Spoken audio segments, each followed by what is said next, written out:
Okay, we're back. So, I uncovered a few things there, and as uncovering my junk, I found some of Dad's junk. So, this is Dad's 47 dual carb knucklehead motor. This is a box that's old. What is this box for? I don't know. Came from Dixie. So, anyway, when I uncovered all this, I found the original carburetors for the knuckle that we never put together. It was from 72 is when he worked on that motor. That's when it was finished. So anyway, it's got, there's a brand new Barnett throttle. And these are Lake injectors. So these are what we're going to go on the carburetor, or on the motor. The knuckle had two spigots that stuck out the left side of the heads. So he's going to angle them forward like this, I'm guessing. Because the spigots came straight out where your leg would normally be. So if you're on the bike, these would be right here where your leg goes. So I guess if you rode like this, it would clear, I guess. So these are parts I haven't seen, so I think I saw these once back when I was a teenager.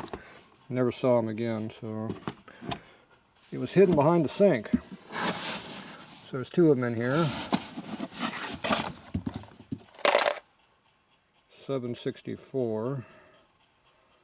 I think that's not the year, but could be. So anyway, Lake injectors are what was before Electron. Lake injector was the original patent for this style of a slide style carburetor. So basically the carburetor is just a big slide that goes up and down. It still works. It's a floatless carburetor, there's no float, real simple.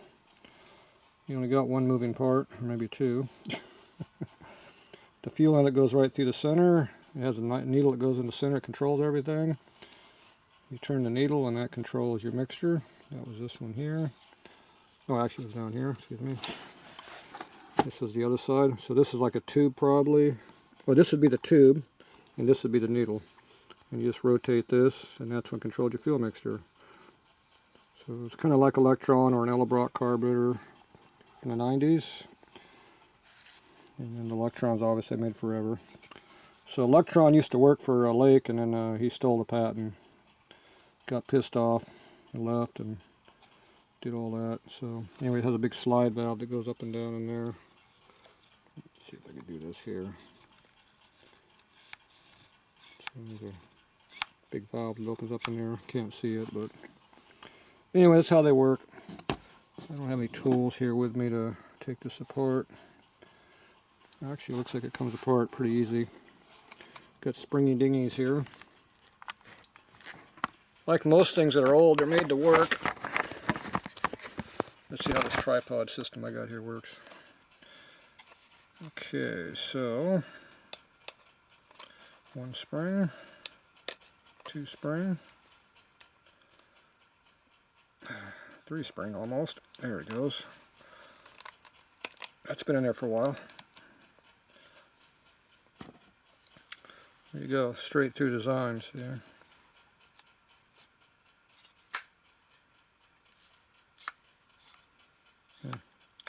Valve is stuck. Slide's supposed to be going up and down. So where's the slide not going up and down? Probably stuck in there, that's probably why. I can see the hole on top where the idle mixture would be going through, so pull that down.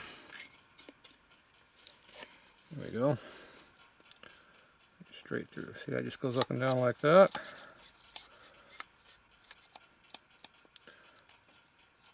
And like I said, as the tube goes up and down, it opens the needle. See how the needle's got flat spot in there? And that's what controls the fuel mixture.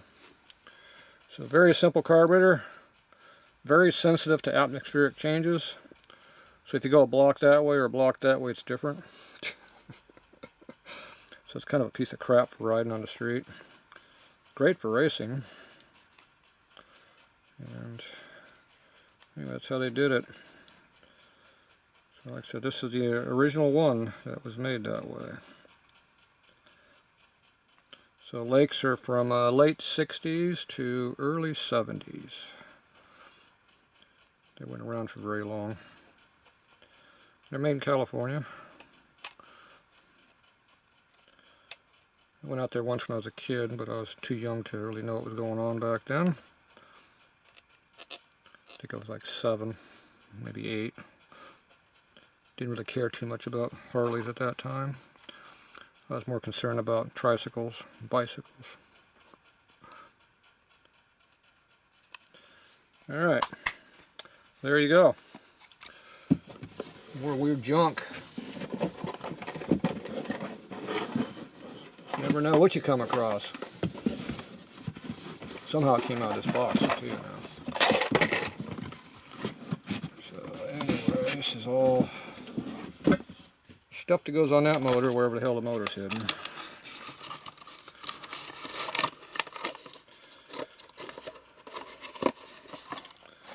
Darn it.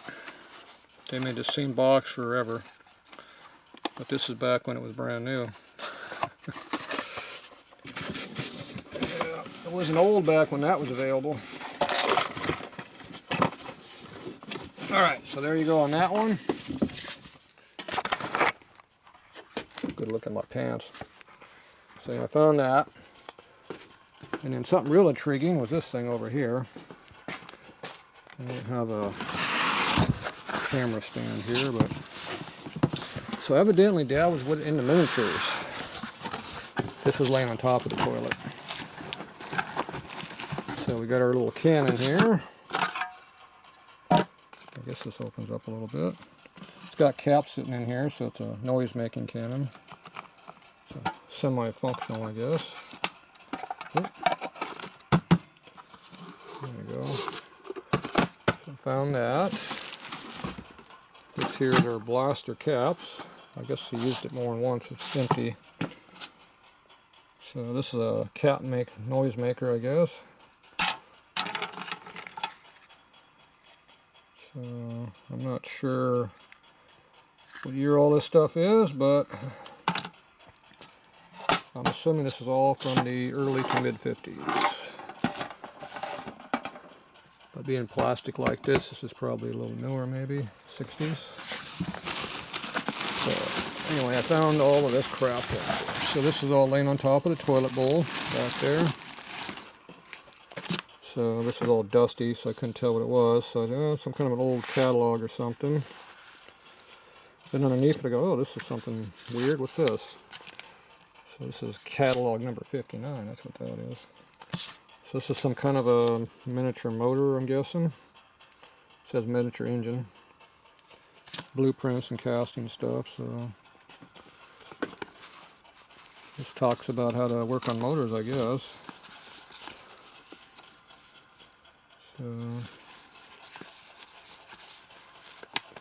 not sure exactly what all this stuff was. It's all training material, I'm guessing. These are all little miniature steam engines. Stuff like this. I guess you're supposed to be able to buy all this stuff back in the day. Whenever the day was. So I go over here and I see Dad's name on it and I see the address, Kearney Avenue. He wasn't with Mom when he lived in Kearney Avenue. So that is definitely from the 50s. Because the 60s he lived here. He moved here in 60, 61. So this is from his old address. So this is predates me and Mom.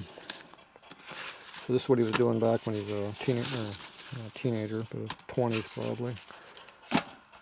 Anyway, so there you go. So I go on this thing, I look in here, it's got something in here, page 214, model steam engine. So, this old ass book. January, what? I didn't see a date on that.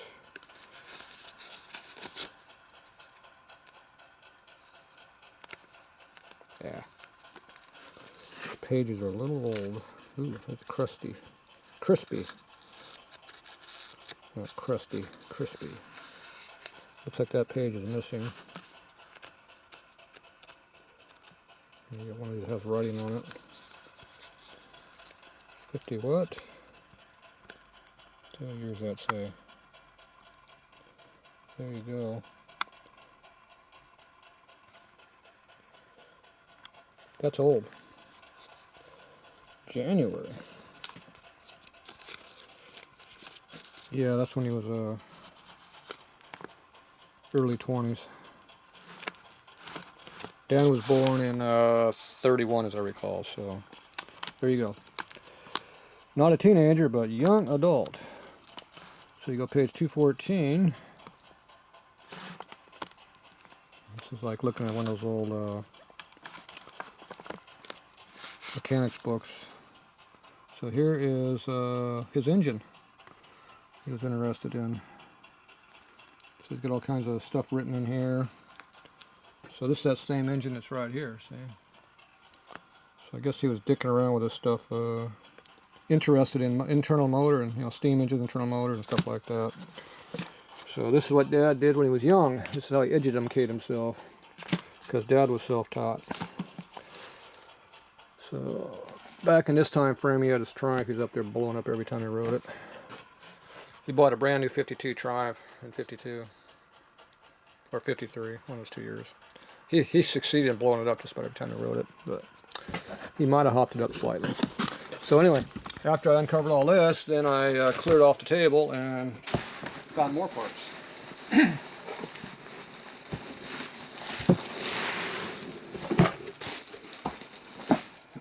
So underneath the book, because the book sat right here, I looked this up and I go, oh, what's that?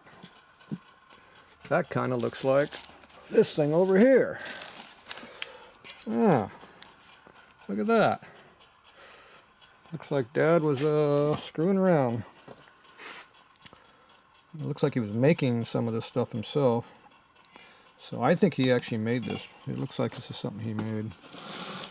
So Dad used to work in Roar aircraft plant in 52, working on B-52s. He used to assemble the electronic panels. So I think this might be something he was whittling out of some excess material they had down there. This is probably a chunk of stainless. So this looks like something he was working on making. So I'm guessing he made this thing, or he bought part of it or something. I don't know. This is all hand whittled out here with a bandsaw or something. So a jigsaw. So I think he actually made these parts. I don't think this is a store-bought kit. I think this is a Tatro kit. So this looks like all the stuff he made himself. So anyway, this is looks like an unfinished project, or it didn't work and he gave up on it. Moved on to something important like Harleys. So anyway, this is not sure all this stuff is, but just things I uncovered. This is a real shop rag. It's made out of thick ass material. So there you go. So learning more and more about Dad.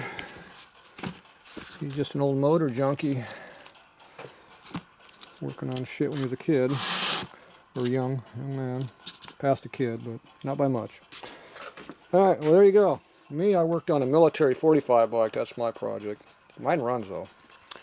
So I might have had a little help from Dad though. He shot me in the right direction, and I made the parts. So anyway, well there you go. That is today's uncovery from the archives of Tatro Machine. See, every time you move something, you find more crap you didn't know you had, or found more information. So there you go. Just like that clock there makes a lot of stinking noise. Did you hear that? Some people that noise. Me, I'm used to it. Doesn't bother me any. Alright, well that's it for this. We're going to move on to something important. Don't know what that is, but that's it for this.